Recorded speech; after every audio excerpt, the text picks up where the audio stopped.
ekene olume ekene unu Ausuma ekene Awka na Turkey ihe nwe ejeke eme ebe n'ebe egbu onu anyị agaba o anyị ejebe iwe Awka mụle erike iwe Awka nwele erike Awka bụli bụ baba Awka na Istanbul nke dị na Turkey anyị ejebe Awka na Turkey anyị ejebe ka anyị si eje n'ụwa eberebe egbu onu ihe nwe ejeke eme ebe ka anyị na-eje ka anyị naba Istanbul nke dị na Turkey ebe ibe na-eme ebe okwu na-agala ọnụ obodo Awka bi n'ime o jide onye mmadụ o jide onye mmadụ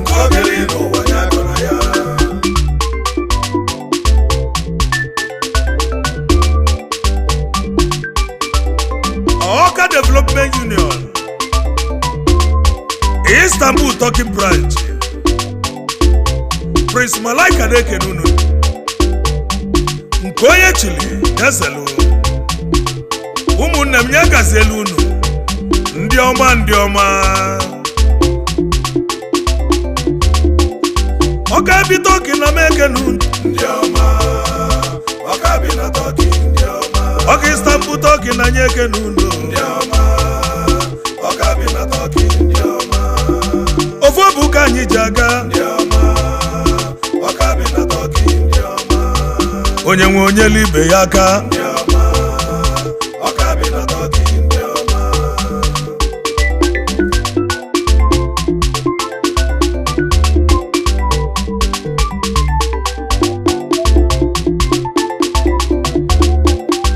Awka bi Turkey na mekene unu Awka Istanbul Turkey na mekene unu egwu ekene ka m ji bịa n'ụwa nke onye chili nyazelu n'obodo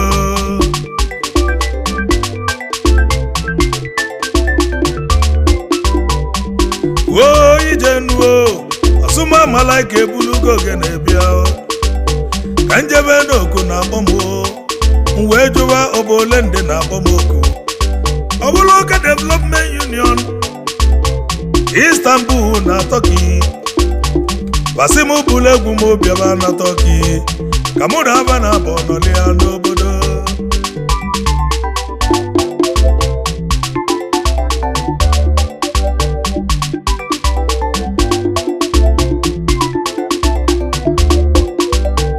mbụlụ egwu m bata Turkey ọ bụ na Awka bi na Turkey na-eme nwanne udo na ịhụnanya ka aba ji aga one n'ụwa onye nwe onye libe ya aka n'obodo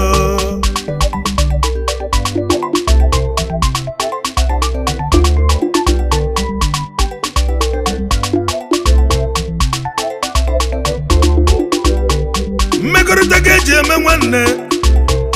na dị ego nwanne n'afịa udo na ọganiru ka aba ji bili na Turkey mmetụka arụ ka egbe ji ekwu okwu n'obodo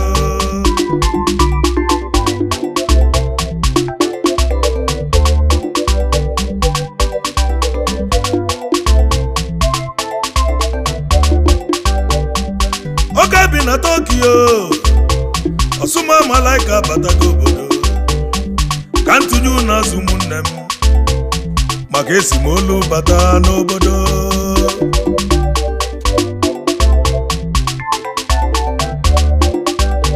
ọgwazi ebe meje na-ene n'ụwa asị na Awka bụ anyị erike ebe ọ bụ na njelu na-ene ụwa asị na Awka bụ anyị amaka njelu bata na South ọ bụ na Awka bi na South na-emewe ọfụma njelu bata Malaysia ọ bụ na Awka bi Malaysia na-emewe ọfụma na njelu bata na India ọ bụ na Awka bi na India na-emekwa ọfụma na m ejego olu n'Igbo bata ọ bụ na Awka bụ anyị erikekwe nne mana okwu nna m gwara ụmụ ọ sị na nwoke adị echere geti n'iru koke enwe na ama one n'ụwa ebe nwoke nọ n'anya teta ụra n'ụwa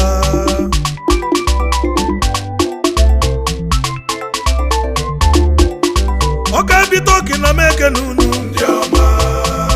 Awka bi na Turkey ndị ọma Awka Istanbul Turkey na nye ekene unu ndị ọma Awka bi na Turkey ndị ọma ofu bụ ka anyị ji aga ndị ọma onye nwe onye libe ya aka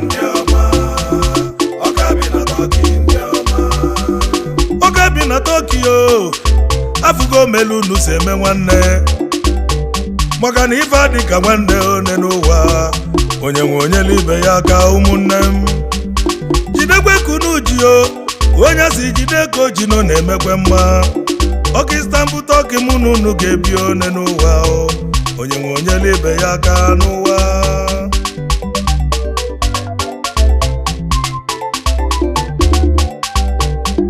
ka nne m ụmụ anaga Ọka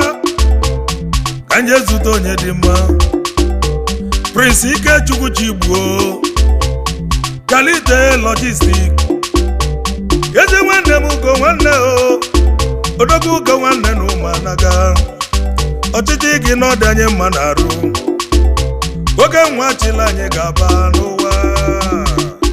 Prince Ikechukwu Chigbuo ugo nwanne na ụmụ anaga Ọka President General ADU n'Istanbul Turkey CEO Kalite Logistic Group of Company Worldwide oke nwanne ụmụ anaga village iwe si ka ikeneli gị ezigbo nwunye gị fụ n'anya Ojiebi Chinyere Mary Ada Ebube Ada Amobi ụgbọ ọgịlịga ya gasị eligi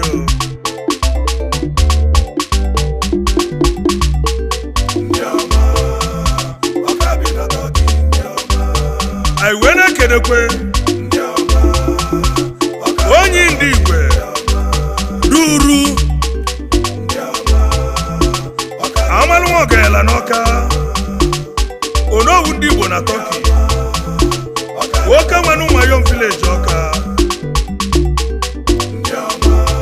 iwe sị ka anyị keneli gị ezigbo nwunye ifo n'anya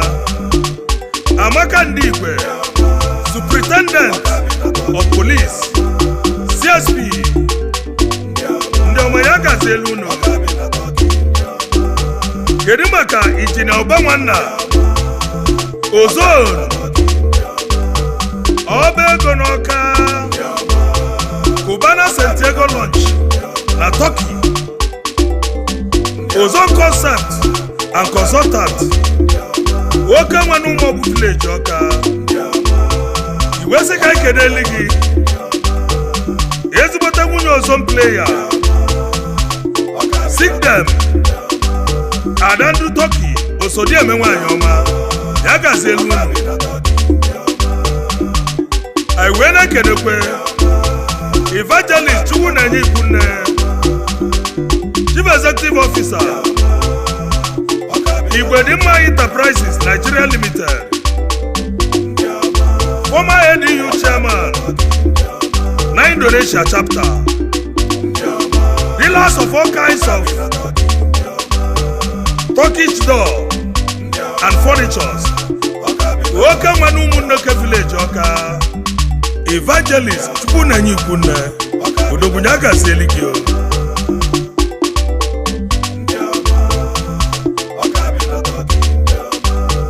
n'ọsọ makava mgbe nnọọ nkịtị okwu Ọka n'Ọka odogwu na ụmụ anaga village Ọka okwu Ọka ya gazi eligi kedu maka Chigozia na-agọ Ikenga n'Ọka Shawatante Ishaituma n'Ọka Chief Executive Officer CEA Worldwide oke nwanne ụmụdị Ọka village Ọka Ishaituma ya gazi eligi Chigozia na-agọ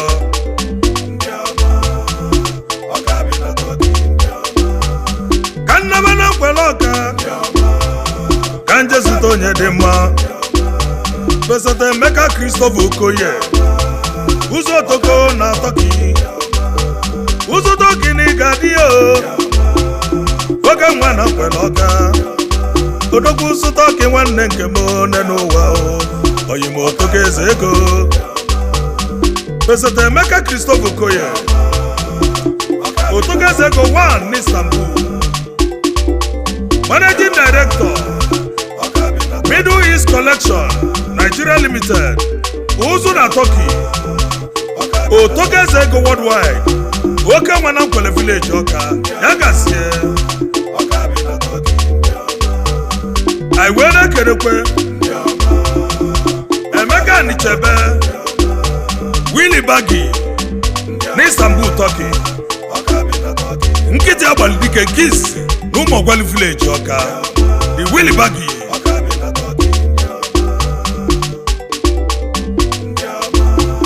Sobulu Chukwumako, Awka Nwanumobu n'Awka, Ikuku Ọma Ndị Igbo na Turkey, CEO, Sunlight Electrical Company, Nigeria Limited, current PRO, ADU na Turkey, Odogwu n'Umobu Village Awka, Yagasie,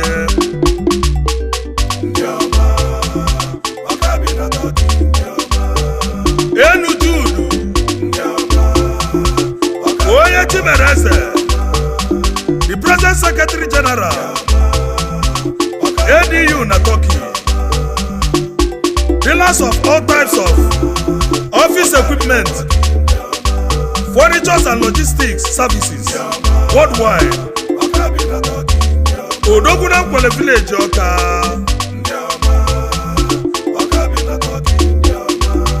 iwezi ka ikeneli gị ezigbo nne gị Funanya, Maria Enu,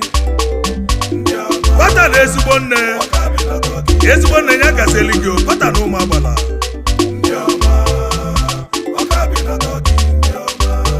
Chukwu Jekwu Nzekwe, Bat Morgan, Chief Executive Officer, Kobadek, Agro Farm Limited, Awka Nwanumubele Village Awka, Bat Morgan ya gazeli gị Odogwu. Kanama na Oberi Village na Amigbo, Kanje zutezi nwanne m, Jisike nwanna n'Awka, Ọnwụ bulu bịamụ na Oberi, oge nwa ahụ na Turkey, Jisike oni ga-adịrị Ausuma, Ọnwụ bulu bịamụ Odogwu, Jisike nwanna, Ọnwụ bulu bịam na Oberi, Odogwu na Turkey, dealer and distributor, home Turkish accessories and furnitures worldwide. What Village Awka, Ejike ya gazeli gị Ausuma ekene, Awka na Turkey, ihe nwe ejeke eme, ebe n'ebe egbuonu, anyị agaba anyị ejebe, iwe Awka mụlụ erike, iwe Awka nwere erike Awka bụlụ ibu baba, Awka na Istanbul, nke dị na Turkey, anyị ejebe, Awka na Turkey, anyị wee na-ekenekwe Ambassador Nwosu mmadụ abụrụ Chukwu Christian, Ugo Chalacha nara echu, Chief Executive Officer, The Exclusive, Citadel Impes Limited, Odogwu n'Ụmụọrụka Village Awka, oke nwa ya gazeli gị kedu maka Ambassador Chikewezi, Alhaji Gambo, Ezeomogo n'Ụmụeri Awka, Chielugo n'Ụmụeri, Alhaji Gambo n'Awka, kenelu m lọlọ ọzọ, Chief Mrs. Naomi Kasiem Obi Nwezi, Agwụ na Alata Ugo, Silima Chike, Alhaji Gambo ya gazeli gị oke nwa, Chief Uchenna George Okafọ, Ezugo n'Ama Achala Awka, former chairman, ADU Istanbul, Turkey, oke nwa n'Ama Achala Village Awka, Ezugo Awka ya gazeli gị kedu maka Prince Imabo, President of Nigeria Community na Turkey, Millionaires Aurora 1, Oko Bluzo Kiss na Turkey Odogunya gazeli gị o mmili na-ezolora His Royal Highness Igwe Obesalu Eze ndị Igbo na Turkey Odogwu na alọ London Eze ndị Igbo ya gazieli gị o Odogwu anyị ejebe ka anyị si eje n'ụwa eberebe ekwu onu ihe nwe eje ka eme ebe ka anyị na-eje ka anyị naba Istanbul nke dị na Turkey ebe ibe na-eme ebe okwu na-agala ọnụ obodo Awka bi n'ime o jide onye mmadụ o jide onye mmadụ anyị wee na-ekelekwe Chief Engineer Prince Donald Eze Nwaka Akweze one of Umunachi, Chief Executive Officer, Splendid Furniture and the Splendid Logistics, Splendid Homes and the Splendid Group. Odogunya gazeli gị o. Akweze one. Kedu maka Honorable Obioba Wisdom Anuse Akwada Alumwa one of Aglo, Chief Executive Officer, Winobis Logistics Company, Turkey, President Anambra Association na Turkey, Odogunya gazeli gị o. Akwada Alumwa, His Royal Highness Obara Novat Izuebunem Igwe Chimereze Nkisi na Fati Turkey Kenela Ilolo ọzọ Chika Obara Izuebunem Lolo ya gazieli gị o Lolo Igwe Fati Odogwu anyị were kedekwe Ambassador Emeka Ben Chibo onye maliwere sokwu n'Awka Odogwu n'ụmụ Anaga Village Awka onye maliwere sokwu ya gazieli gị o Ambassador Emeka Ben Chibo anyị ejebe Awka na Turkey o anyị anaba anyị naba ka isi ana ihe Awka mụ na-erike nne Awka bụlụ ibu baba o eberebe ekwu ibe nwe eje ka eme Awka na Turkey o olu m ekene unu anyị ekene o ihe nwe eje ka eme anyị ejebe Awka na Turkey